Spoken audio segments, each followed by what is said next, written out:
சகோதரிகளுக்கு வணக்கம். ஸ்கூல் விட்டு வர குழந்தைங்களுக்கு சூப்பரான வீட்டிலே ஒரு ஸ்நாக்ஸ் பண்ணலாம்.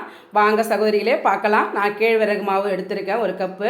உங்களுக்கு தேவையானதை நீங்கள் எடுத்துங்க. கொஞ்சமாக சால்ட்டு சேர்த்து இதை நான் பச்சை தண்ணியை ஊற்றி நல்லா கை போட்டு நல்லா கரைச்சி எடுத்துக்கலாம். அதாவது ரொம்ப தண்ணி வேண்டாம், திட்டமாக நம்ம கொஞ்சம் லூஸாகவே அப்படியே நான் கையாலே தான் தோசைக்கல்ல எடுத்து வைக்க போகிறேன் சகோதரிகளே. கொஞ்சமாக நான் தோசைக்கல்ல வச்சு லைட்டாக கொஞ்சமாக நெய் போட்டு இப்போ நான் கையாலே எடுத்து நல்லா கொஞ்சம் தோசை பதத்தில் அப்படியே நான் கையாலேயே இந்த மாதிரியே தட்டி 2 தோசையாக நான் ஊற்றி எடுத்து இந்த மாதிரி ஆற வச்சுருக்கேன் சகோதரிகளே. நல்லா ஒரு 10 நிமிஷம் வேக விட்டு நல்லா எடுத்துங்க. ஜாரில் சேர்த்து பாருங்கள் எப்படி பொலன்னு எப்படி அரைச்சிட்டு வந்திருக்கேன் சகோதரிகள். ஆற வச்சு அரைச்சி எடுத்துங்க. இதில் பார்த்தீங்கன்னா இப்போது நாட்டு சக்கரை எடுத்துருக்கேன். உங்களுக்கு தேவையான அளவு நீங்கள் எடுத்துங்க சகோதரிகளே. இப்போ இதில் தேங்காய், அவ்வளோதான் சகோதரிகளே. சூப்பராக ஒரு ஈவினிங் ஸ்நாக்ஸு ரெடி ஆகிடுச்சு சகோதரிகளே.